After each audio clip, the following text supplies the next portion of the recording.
Europe জুড়ে ছড়িয়ে পড়া জলবায়ু পরিবর্তনের প্রভাব এখন আরও স্পষ্ট। মে ও জুন মাসের তীব্র দাবদাহে কেবল ইংল্যান্ড ও ওয়েলসেই অন্তত 2700 মানুষের মৃত্যু হয়েছে বলে ধারণা করছেন লন্ডনের ইম্পেরিয়াল কলেজের গবেষকরা। জলবায়ু গবেষক ক্লেয়ার্স ব্রান্ড বলেন, মানুষের তৈরি বৈশ্বিক উষ্ণায়নের কারণেই এই মৃত্যুর হার প্রায় 40% বেড়ে যাওয়ার আশঙ্কা তৈরি হয়েছে। Our modelling shows that an estimated 2,700 people will have died as a result of the heat that we experienced during the two heat waves in May and June. And about 40% of those are attributable to the extra heat that we've generated because of human-caused climate change. তীব্র এ দাবদাহের সাথে ইউরোপের দেশগুলোতে এখন মরার ওপর খাড়ার ঘা হয়ে দেখা দিয়েছে দাবানল। ব্রিটেনের নর্থ ওয়েলসের কনুই পর্বতের বনাঞ্চলে লাগা দাবানল লোকালয়ে ছড়িয়ে পড়ার আশঙ্কায় সেখানে জরুরি অবস্থা জারি করেছে প্রশাসন। ঘরবাড়ি ছেড়ে নিরাপদ আশ্রয়ে সরে যেতে বাধ্য হচ্ছেন স্থানীয় বাসিন্দারা।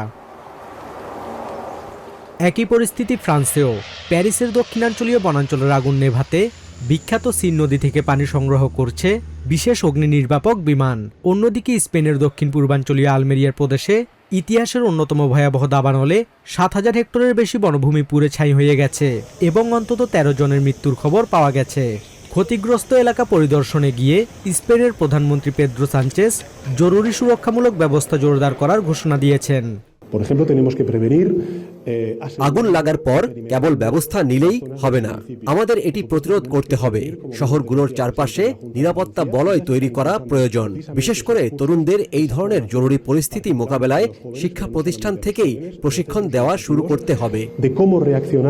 আবহাওয়াবিদ ও পরিবেশবাদীরা সতর্ক করে বলছেন, ইউরোপিয়ান অঞ্চলের এই চরম আবহাওয়া এবং ঘন ঘন দাবানল এখন আর কোনো বিচ্ছিন্ন ঘটনা নয়। জলবায়ু পরিবর্তনের এই ধারা অব্যাহত থাকলে আগামীতে ক্ষয়ক্ষতির পরিমাণ আরও বহুগুণ বেড়ে যাওয়ার তীব্র আশঙ্কা রয়েছে।